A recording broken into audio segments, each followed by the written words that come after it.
vamos a estar estudiando la carta de Pablo a Filemón. Entiendo que vamos a hacerlo en 3 sesiones. La idea es partir la carta en 3 sesiones. Es una carta pequeña, así que creo que nos va a ser de utilidad. Aun cuando la carta es pequeña, el mensaje es potente y es útil y necesario para todo creyente en medio de un mundo caído acerca del perdón. Así que básicamente vamos a estar haciendo hoy la introducción a la carta, vamos a estar estableciendo una base sobre la cual vamos a elaborar las próximas clases, las próximas 2 estudios. Pero hoy vamos a empezar estableciendo podríamos decir, el marco en el cual se desarrolla esta carta. No sé si a lo mejor usted está familiarizado con esta carta, pero quisiera dar alguna información que probablemente va a ser importante. Así que lo primero que quisiera es que abra su Biblia en la carta de Pablo a Filemón. Eh, Como usted ve, es una carta pequeña, un solo capítulo, pero vamos a enfocarnos en los versos del 1 al 3 el día de hoy. Y como ya les dije, es una carta que se centra en un sentido en el perdón, pero hay mucha teología en la carta, aunque es pequeña, usted lo va a ver en estas clases. Hay mucho que aprender, hay mucho que extraer de esta carta y espero que sea de utilidad, que el Señor lo use para su edificación, ah, y que sea de bendición. Bueno, empezamos la carta hablando de siempre cuando empezamos una carta, usted ya lo puede haber visto, identificamos el autor, la audiencia y es la introducción común de las cartas en aquellos días. Así iniciaban las cartas comúnmente con un autor, con los receptores, con un saludo, era el formato típico como inician estas cartas. Y como usted sabe, ya lo dije, pero el autor es Pablo, verso 1, se lo identifica en varios puntos de la carta. Por ejemplo, el verso 1 dice, Pablo, prisionero de Jesucristo, se presenta. Verso 9 dice, siendo como soy, Pablo, ya anciano. Entonces, hay varias secciones de la carta donde Pablo se presenta. Verso 19 también, en la conclusión, dice, yo, Pablo, lo escribo de mi mano. Entonces, hay varios argumentos por los cuales usted puede eh, afirmar que la carta fue escrita por Pablo, no solo porque Pablo lo afirma y lo menciona, sino también por el contexto en el cual se desarrolla toda la carta. Toda la carta gira en la relación entre Pablo, Filemón y a un esclavo llamado Onésimo, que vamos a empezar a familiarizarnos con estos términos o estos nombres. Lo primero que vemos es que Pablo se presenta no como esclavo de Jesucristo, que es algo que esperaríamos tal vez, sino como prisionero de Jesucristo. Y esto empieza a darnos el contexto de dónde estaba Pablo. Pablo estaba preso en Roma, estaba preso, encarcelado, y se presenta en esta situación, en este contexto, y tiene la connotación, probablemente los comentarios mencionan, no solo el hecho de que está siendo eh, preso en Roma por la causa de Cristo, sino que probablemente tiene esta connotación de que es debido a su amor por Cristo, a la obra de Cristo que se encuentra en esta situación. Luego tenemos este detalle en el verso 1, dice, y el hermano Timoteo. Ahora, esto no significa que Timoteo es un coautor de la carta. La carta es escrita por Pablo. Pablo lo afirma a través de toda verso 1, verso 9, verso 19, pero nos está diciendo que Pablo está con Timoteo, que Timoteo está junto a él. Bueno, usted conoce acerca de Pablo, no quiero ahondar mucho en esto porque creo que usted ya lo sabe, pero Pablo es el que escribió la mayor cantidad de cartas en el Nuevo Testamento. Pablo pasó de ser un perseguidor de la iglesia y eso es importante recordar para fines de la carta, para fines del propósito de la carta. Pablo era un perseguidor de la iglesia, odiador de la iglesia, y el Señor lo transformó, ¿no? Recordamos el encuentro en el camino a Damasco. Pablo es transformado totalmente, pasó de perseguir a los cristianos, de odiar a Cristo, a decir, ¿qué quieres que yo haga? a caer rendido a su propia voluntad, simplemente fue otra persona, dejó de ser un perseguidor, dejó de ser un odiador de Cristo y de los creyentes, a ser un gran obrero, ¿no? El apóstol a los gentiles,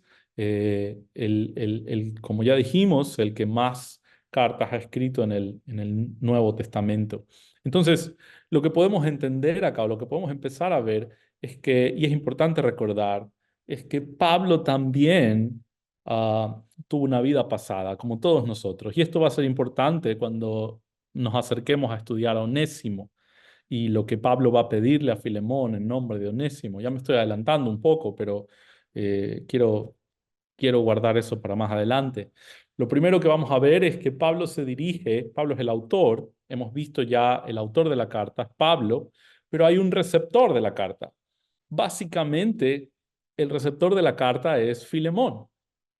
Pablo lo menciona acá en el verso 1, dice, al amado Filemón, colaborador nuestro. Esto lo pone a Filemón en una categoría relevante. Pablo lo describe a Filemón como un hermano apreciado y lo va a seguir mencionando. No solo una referencia rápida, lo vamos a ver en la próxima clase, pero verso 4 dice, doy gracias a mi Dios, haciendo siempre memoria de ti, está hablando de Filemón, en mis oraciones. Y escucha, porque oigo del amor y de la fe que tienes hacia el Señor Jesús y para con todos los santos.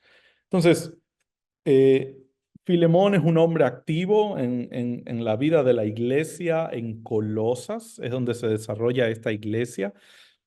Colosas, y vamos a hablar ya mismo un poco, dentro de un momento, acerca de cómo esta ciudad llegó al conocimiento del Señor, pero lo primero que debemos observar acá es que Filemón es un colaborador para Pablo. Es alguien que ayuda a la expansión del evangelio, es alguien que ayuda a la expansión del ministerio de la predicación. Ahora, la pregunta es, ¿cómo? ¿Cómo ayuda Filemón a la expansión del ministerio? Bueno, eso está más abajo en el verso 2, dice, y a la iglesia que está en tu casa, al final del verso 2. Entonces, para empezar a tener la perspectiva correcta, Filemón abre su casa en Colosas y la iglesia se reúne en casa de Filemón. Ahora, ya empezamos a ver algunos detalles acerca de Filemón. Si usted se da cuenta, digamos que la iglesia necesita reunirse en una casa. Bueno, no vas a buscar la casa más pequeña, no vas a buscar la casa donde no hay espacio, vas a buscar una casa donde haya suficiente espacio, donde las personas puedan congregarse. Entonces, probablemente la casa de Filemón era la casa más amplia, la casa más acorde, más útil para este propósito. Y Filemón estaba dispuesto a abrir su casa. Pero si conocemos un poco más el contexto de la carta, sabemos que Filemón no solo tenía una casa grande, sino que tenía esclavos también, ya que Onésimo era uno de esos esclavos.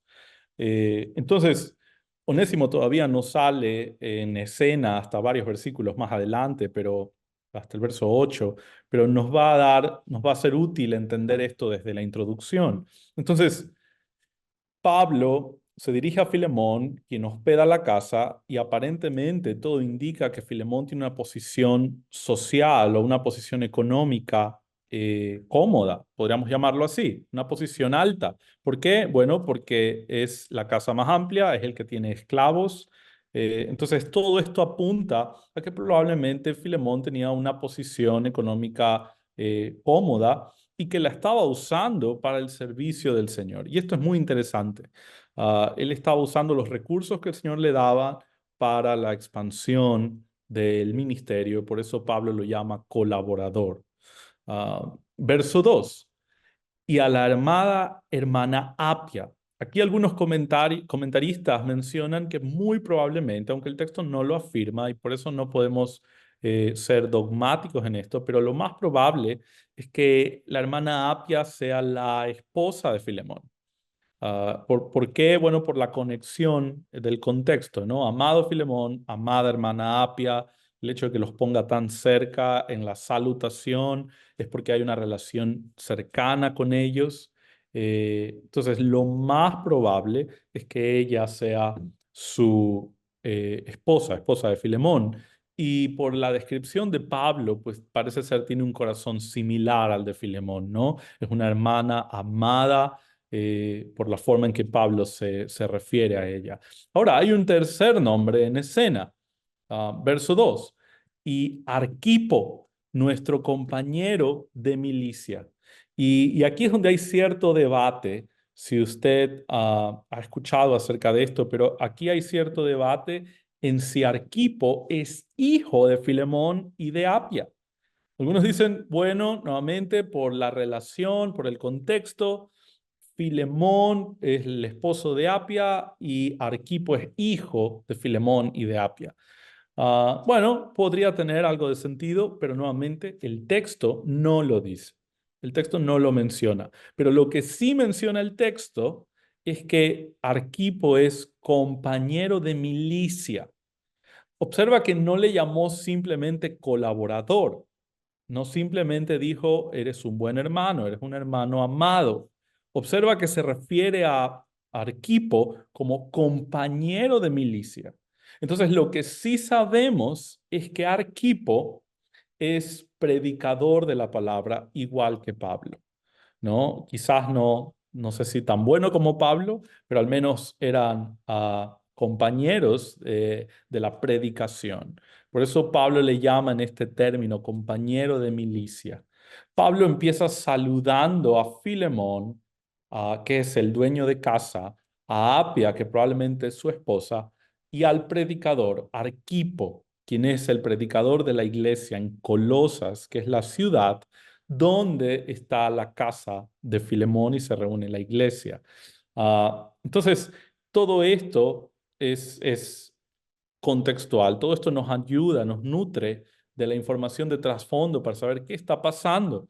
Pablo, como les dije ya al final del verso 2, dice, y la iglesia que está en tu casa. Pablo les manda, ah, se dirige a ellos y les manda, verso 3, gracia y paz a vosotros. Este es el saludo típico o común, si lo queremos llamar, de aquellos días entre creyentes para hablar de gracia y paz. Gracia, ustedes saben, yo sé que ya Santiago, Michael, Benjamín lo han explicado, no quiero sonar repetitivo, pero bueno, gracia es el don inmerecido para nosotros, ¿no? Gracia es algo que no mereces. Si tú colaboras en algo con respecto a lo que sea, ¿no? Algo que vas a recibir, si yo pongo una parte, aunque sea pequeña, ya no es gracia, porque ya una parte fue mi esfuerzo. Gracia es algo que yo no participo, no pago, no depende de mí, es un regalo total, inmerecido. Eso es gracia. Su trabajo, su sueldo no es gracia. Usted trabajó por ello. Es su derecho, su salario, es su derecho como trabajador, como empleado. Ah, pero gracia es algo totalmente distinto, es algo por lo que usted no ha trabajado, es algo que usted no merecía y sin embargo recibe los beneficios de ello. Pablo está, en el contexto en lo que Pablo lo está usando, habla obviamente de la gracia que es en Cristo Jesús para sostenerlos, para salvarlos primero. Entendemos que la iglesia ya habían sido expuestos al Evangelio, pero no solo eso, la gracia de Dios no termina ahí. La gracia de Dios está presente en nuestra vida diaria para sostenernos, para santificarnos en medio de las dificultades, en medio de las pruebas y aún en las bendiciones. Porque el hecho de que Dios nos bendiga y que esas bendiciones no nos hagan perder la cabeza y desviarnos, aún eso es gracia de Dios. Si el Señor nos soltara en tan solo un momento, fuéramos desviados de Él, ya sea por las pruebas o ya sea por las bendiciones, pero necesitamos, somos dependientes de la gracia de Dios. Así que este es el deseo de Pablo para estos hermanos, para Filemón, Apia, Arquipo, pero también para la iglesia, para toda la iglesia. Este es el deseo de Pablo, que la gracia del Señor les alcance y los sostenga y que experimenten la paz que sobrepasa todo entendimiento. Obviamente Pablo, recuerda, Pablo está preso, Pablo entiende de sufrimientos, Pablo entiende de, podríamos llamarle, de tribulaciones en este mundo, pero la paz que Pablo habla es una paz que sobrepasa más allá de las tribulaciones, más allá de los eventos de este mundo. La paz de la que Pablo tiene en mente, la paz que Pablo tiene en mente, es la paz que viene de saber nuestra relación con Cristo, de sabernos seguros en Cristo. No hay nada que pueda mover nuestra eternidad, no hay nada que pueda cambiar nuestro destino. Si hemos experimentado la gracia del Señor en Cristo Jesús, nuestra eternidad es segura, nuestra vida es segura, sus promesas son seguras y eso produce paz en el corazón del creyente.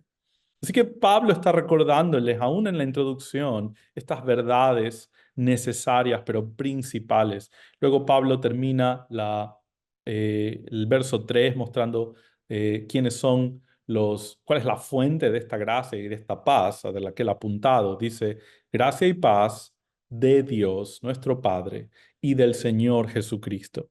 No es extraño ver en Pablo esta exaltación o esta indicación de la deidad de Jesús.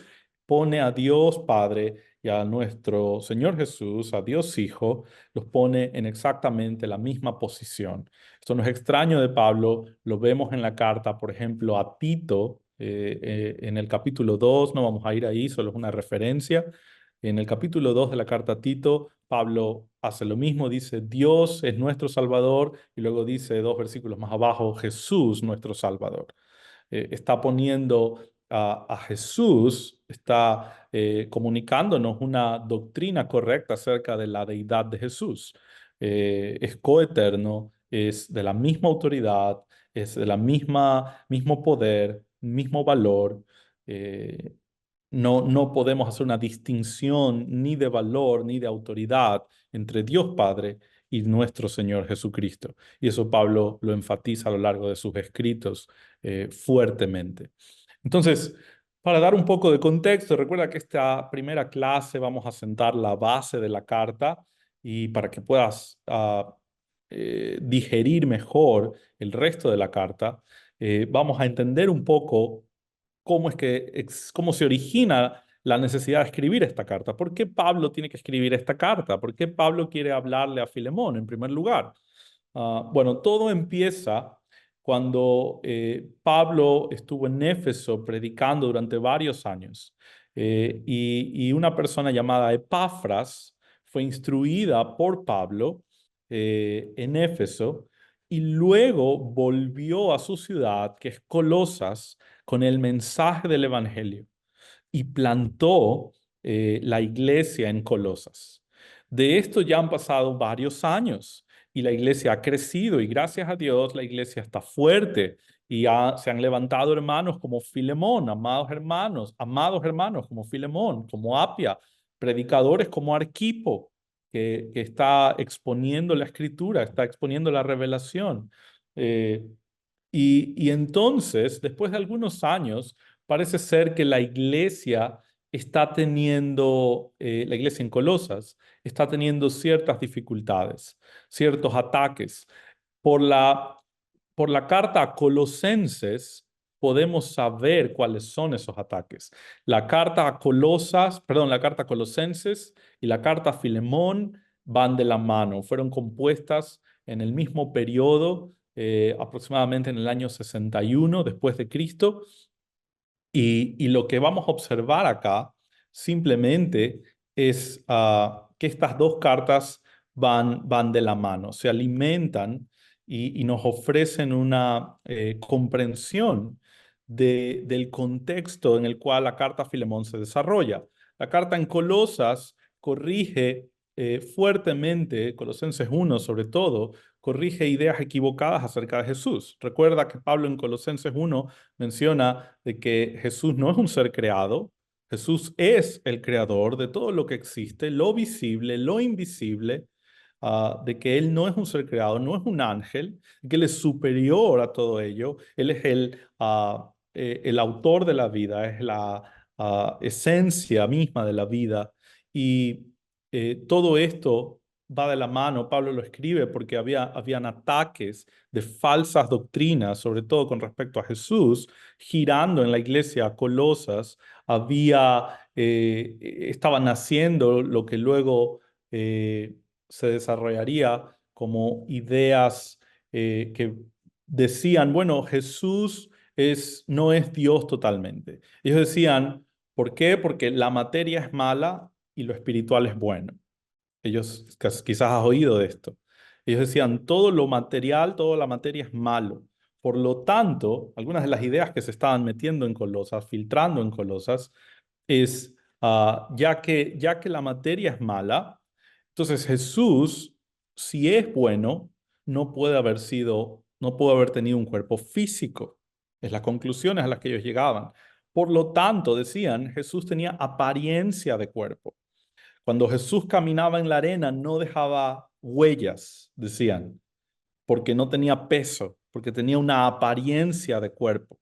Y todo esto llegaba de conclusiones erradas, afirmando la idea de que Jesús, si era material, si él tenía un cuerpo físico, entonces no podía ser bueno, porque todo lo material, toda la materia es mala. Y por eso Pablo corrige eso y les dice, Jesús no solo es bueno, no solo es Dios, Él es el creador de todo lo físico y Él es el creador de todo lo inmaterial también. Por eso Pablo está corrigiendo todas esas ideas equivocadas que estaban afectando a Colosas. Pero cuando vienen todas estas corrientes equivocadas, erradas, ataques en contra de Cristo, la iglesia en Colosas se ve en la necesidad de pedir consejo a Pablo. Así que Pablo, que estaba preso en Roma, y si tienes una idea, es un viaje muy, muy largo. Colosas queda hacia adentro de Asia Menor y Roma está lejos. Tienen que hacer un largo viaje por barco, varios meses de viaje. El punto es, Pablo está muy, muy lejos, pero envían a Epafras hasta Roma para poder recibir consejo de Pablo. Mientras todo esto pasaba, mientras Epafras va a buscarlo a Pablo a Roma, algo sucede, y esto lo vamos a ver más adelante, pero algo sucede en la casa de Filemón. Existe un esclavo llamado Onésimo que aparece para nosotros en el verso, en el verso 10. Pablo le dice, te ruego por mi hijo Onésimo, a quien engendré en mis prisiones. Ahora, ¿qué es lo que está pasando aquí? Pablo está preso en Roma y dice que tuvo un hijo, obviamente un hijo espiritual. Pablo le llama hijo también a Timoteo. Ah, eh, Pablo tuvo un hijo espiritual, es decir, Pablo compartió el evangelio con Onésimo durante su prisión en Roma y el resultado es que Onésimo fue salvo. Y por eso Pablo le escribe esta carta rogando por Onésimo. Pero la pregunta que a lo mejor te estás haciendo es ¿cuál es la relación entre Filemón y Onésimo? Bueno, esta es la relación. Onésimo era un esclavo de Filemón. Y digo era porque huyó de casa de Filemón. Y en aquellos días, el castigo para un esclavo fugitivo era muy serio. Algunos libros mencionan que cuando un esclavo huía o faltaba a su amo y era atrapado, el castigo consistía en marcar su frente con un símbolo que identificaba o que comunicaba la idea de no confiable, no digno de confianza. Imagínate lo horrendo de eso, ¿no? De que cualquiera que mire tu cara, cualquiera que mire tu rostro, lo que mire es que eres una persona en la que no se puede confiar. Ese era el castigo para los esclavos fugitivos, o uno de los castigos para los esclavos fugitivos. Otros también podría incluir incluso la muerte. Ah, pero, pero uno de esos castigos horrendos era ser marcado por el resto de tus días como una persona no confiable, una persona no digna de confianza. Y ahora es interesante porque el nombre Onésimo significa útil. Eso es lo que significa el nombre de Onésimo. Y este Onésimo, en este punto, está siendo no útil, sino inútil para su amo. Eh, por el contexto de la carta, como vimos en el verso 4, Filemón es un hombre que ama al Señor. Oigo del amor, dice Pablo. ¿Cómo escuchó Pablo del amor? Bueno, probablemente por Epafras, ¿no? Probablemente Epafras trajo noticias, trajo muy buenas noticias acerca de Filemón, acerca de Arquipo, acerca de Apia, y Pablo pudo escuchar o pudo confirmar del amor de Filemón por los hermanos en la fe. Es un hombre que ama a los hermanos y Pablo va a apelar a ese amor. Tú amas a los creyentes, tú amas a los hermanos. Por eso te voy a pedir algo. Es lo que la carta va a desarrollar.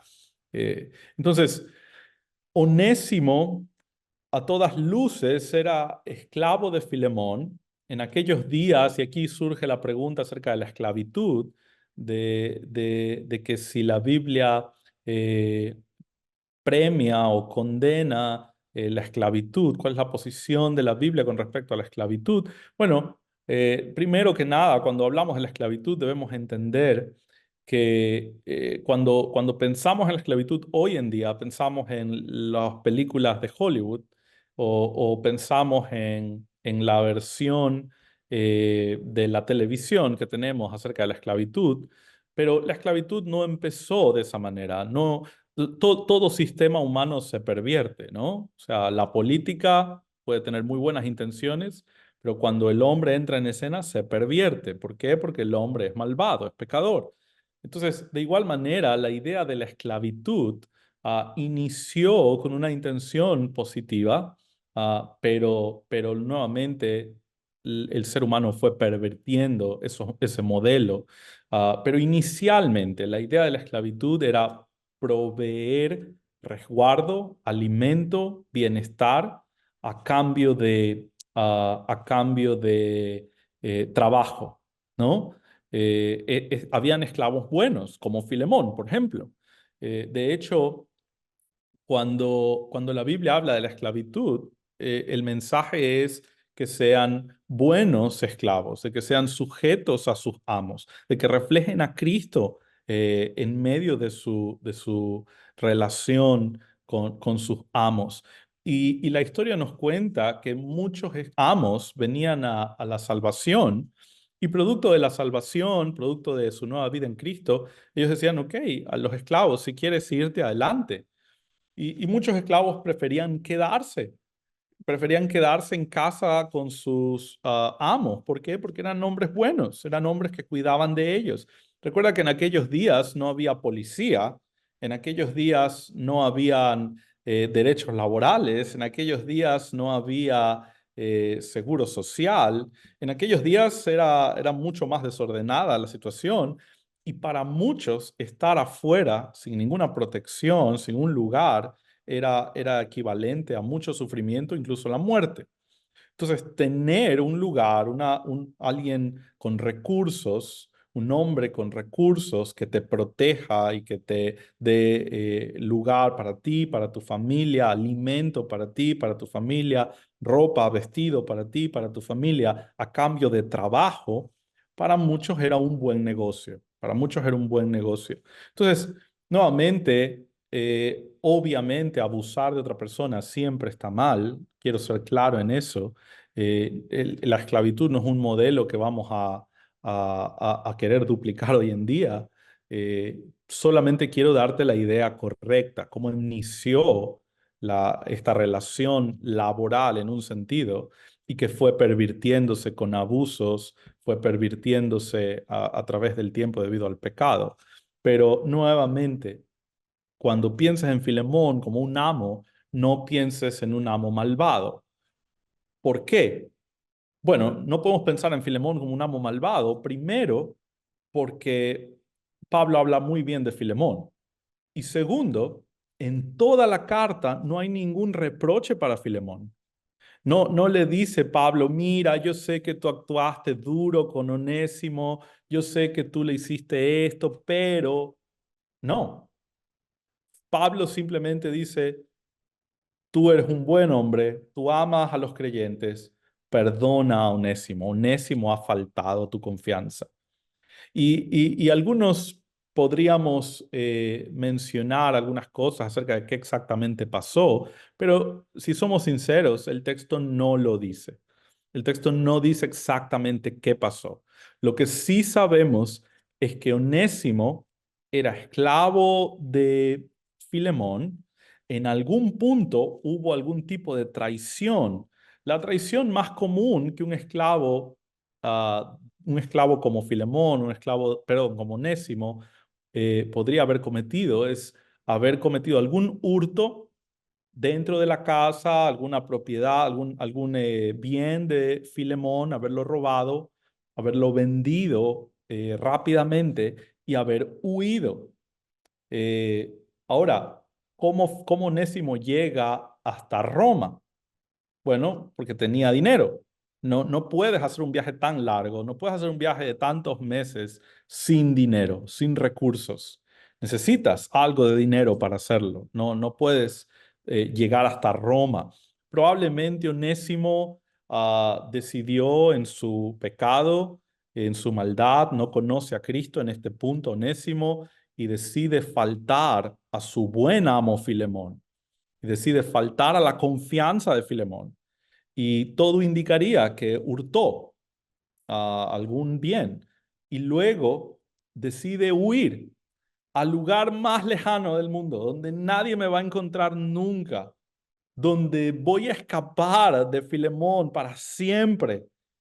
Y Dios en su providencia está moviendo las fichas de tal manera de que en su huida al lugar más lejano posible, Onésimo, perdón, llega exactamente a encontrarse con Pablo. Pablo, quien conocía a Epafras, quien conocía a Filemón, quien le presenta a Cristo y quien luego le anima a volver a la casa de su amo. Es asombrosa la providencia del Señor en la vida de Onésimo.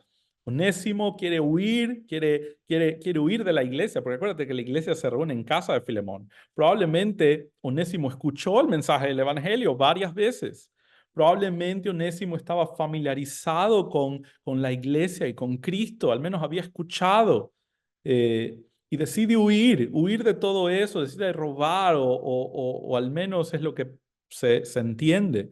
Y en medio de esta huida, donde él tiene ya hecho su plan, voy a irme al fin del mundo, donde nadie me encuentre. ¿Dónde? ¿Dónde es el lugar que nadie me va a encontrar? Bueno, en medio de la cárcel, nadie me va a encontrar nunca ahí, nadie me buscaría ahí.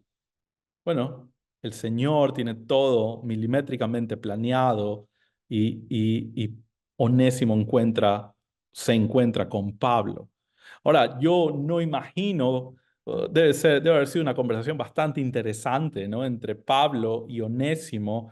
Pablo lo ve, tal vez lo reconoce como un esclavo fugitivo o como un hombre en necesidad al menos, y Pablo es movido a misericordia, se acerca, le predica el evangelio, este hombre abraza la fe, a lo mejor le dice, oye, yo ya había escuchado ese mensaje. Ah, ¿dónde habías escuchado ese mensaje? Bueno, en Colosas. De allá vengo faltando a mi amo. ¿Y cómo se llama tu amo? Filemón. Ah, pues yo conozco a Filemón, yo conozco a Epafras y los amo. Y ese es el mensaje de la verdad. Y Pablo, parece ser que pasa un tiempo Onésimo con Pablo. Y esto no es para nada una coincidencia. Esta es la providencia del Señor, orquestando cada detalle en la vida de Onésimo para traerlo a salvación y para guiarlo a Pablo. Y luego Pablo le anima a volver a Filemón para que no solo se disculpe, sino para que pueda ser un testimonio de la gracia de salvación y que Filemón pueda ser un testimonio del perdón. para que Filemón pueda hacer un testimonio del perdón. Imagínate cómo responderías a alguien que te ha hecho un gran mal. ¿Cómo responderías a alguien que te ha hecho una gran ofensa? Digamos, a alguien que te ha robado mucho dinero. ¿Cómo responderías? Si un día toca tu puerta esa misma persona y está parada delante tuyo, alguien que te ha causado un gran daño económico o que te ha hecho una gran ofensa, eh, bueno, ese es el punto de la carta. Onésimo ha nacido de nuevo debido a la predicación del Evangelio de Pablo. Pablo le expuso el Evangelio, le expuso el Evangelio. Y ahora Pablo le dice a Filemón, trátalo como a un hermano. Trátalo, de hecho, verso 12. Si miras en tu carta, Filemón 1, verso 12, Pablo le dice a Filemón, hablando de Onésimo, el cual vuelvo a enviarte, tú pues recíbele como a mí mismo. Pablo le dice, no quiero que lo trates, no quiero que lo trates como un esclavo, ya. No quiero que lo trates simplemente como un buen siervo. Quiero que lo trates como si yo mismo llegara a tu casa. Esto es lo que Pablo le está pidiendo a Filemón. Que lo perdone a Onésimo. ¿Por qué? Porque ahora es un hermano en la fe. Ha pasado de esclavo a hermano. Y es una nueva criatura. El Onésimo viejo ya pasó, ya no existe. El Onésimo que le robó a Filemón ya no existe. Este hombre es un nuevo Onésimo, ha nacido de nuevo, ha sido regenerado. Como Pablo dice, en otro tiempo fue inútil, verso 11, el cual en otro tiempo te fue inútil, pero ahora a ti y a mí nos es útil. A ti y a mí nos es útil. Recuerda que Onésimo, su nombre significa útil. Entonces hay un juego de palabras aquí. Antes Onésimo no fue Onésimo, fue inútil. Y ahora Onésimo ha llegado a ser útil debido a la gracia de Dios manifestada en su vida. Onésimo no lo merecía, es verdad. Onésimo había pecado, es verdad. Había robado a Filemón. Es verdad que Onésimo no estaba buscando a Dios, estaba huyendo de Dios, de hecho, estaba huyendo de la iglesia, estaba escapando hacia el fin del mundo. Y precisamente es lo irónico para Onésimo, pero todo está bajo el control de Dios. En el fin del mundo, Dios lo alcanza. No hay fin del mundo para Dios, ¿no? Todo está en la palma de sus manos, no hay forma de escapar. Es imposible alejarnos del control soberano de Dios. Y estas son buenas noticias para Onésimo. Dios lo alcanza con su gracia, lo limpia, lo transforma. Y parece ser que hubo un tiempo en que Onésimo pudo compartir con Pablo. No parece ser que Pablo simplemente le predicó el Evangelio y lo mandó de regreso a Colosas, sino que parece ser que pasó un tiempo por el aprecio que tiene Pablo por Onésimo. Onésimo ha llegado a ser muy amado por Pablo, como lo vamos a ver en los próximos estudios. Eh, pero nuevamente, esta carta nos instruye en muchos sentidos. Nos recuerda acerca del perdón de Dios con nuestro propio pecado, porque si somos sinceros, tú no eres Filemón, tú eres Onésimo. Somos Onésimo. Una vez fuimos rebeldes de Dios, una vez huimos de Dios, estábamos huyendo de Dios. Y en su providencia, de una forma o de otra, el Señor nos alcanzó. Creo que nos podemos sentir relacionados en ese sentido, pero básicamente un mensaje que es potente a través de toda esta carta es acerca del perdón. Acerca del perdón, no el perdón vertical tiene que ver con el perdón vertical. Cuando digo vertical me refiero entre Dios y los hombres, pero básicamente la carta se enfoca en el perdón horizontal, en el perdón entre hombres. Ahora, no puede existir un genuino perdón horizontal sin el perdón, sin haber experimentado el perdón de Dios. Eso es algo que vamos a ver a través de esta carta. pero quería introducir todos estos factores, todos estos personajes y todos estos temas que están presentes en la carta, porque van a ser de utilidad en los próximos estudios que vamos a ir desarrollando con respecto a la carta de Pablo a Filemón. Así que finalmente, solo para cerrar lo que hemos estado diciendo, la carta gira en esta petición de Pablo hacia Filemón. Pablo le pide a Filemón que perdone a un hombre que le ha causado mucho daño. Y la razón, la base, el argumento de Pablo para pedirle este perdón es que Cristo le ha salvado a Onésimo. Así que como es una nueva criatura, ahora Filemón, perdónale. Ámale en Cristo, así como tú amas a los creyentes. Ahora Onésimo es un creyente. Así como dice verso 5, porque oigo del amor que tienes hacia el Señor Jesús y para con todos los santos. Santos son los creyentes, ¿no? Vamos a hablar de eso la próxima semana, pero Pablo le está diciendo, tú que amas a los creyentes, tú que eres conocido, verso 7, observa, tenemos gran gozo y consolación en tu amor, porque por ti, está hablando a Filemón, oh hermano, han sido confortados los corazones de los santos. Han sido confortados los corazones de los santos. Filemón es una persona que ama a los creyentes y que los ha confortado. Tiene un gran testimonio de ser un proveedor, un confortador, un hombre que es de bendición para los creyentes. Por eso Pablo le dice, ok, ahora Onésimo es un creyente. Recíbele como a mí mismo. Y si te estás preguntando cómo respondió Filemón, ¿cómo respondió Filemón? ¿Será que Filemón perdonó a Onésimo? ¿Será que Filemón escuchó a Pablo? ¿Será que Filemón hizo caso de lo que Pablo le está diciendo? ¿O a lo mejor, eh, será que se ofendió tanto por lo que Filemón hizo que no lo quiso perdonar? Bueno, tienes que venir la próxima semana para seguir estudiando Filemón. Vamos a orar para terminar. Padre y Señor nuestro, gracias te damos por tu inmensa bondad. Gracias por este recordatorio, Señor, de que si un día fuimos alcanzados por tu gracia, es totalmente inmerecida, Señor. No estábamos buscándote, no hemos, no hemos pagado en ningún sentido, Señor, tu perdón.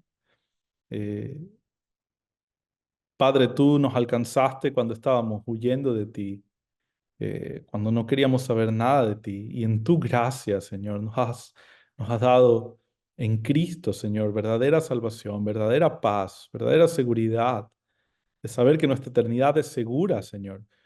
¿Cómo no mostrar ese mismo perdón hacia otros, Señor? ¿Cómo podríamos haber recibido tanto perdón de tu parte? Nos has perdonado tantas ofensas, Señor.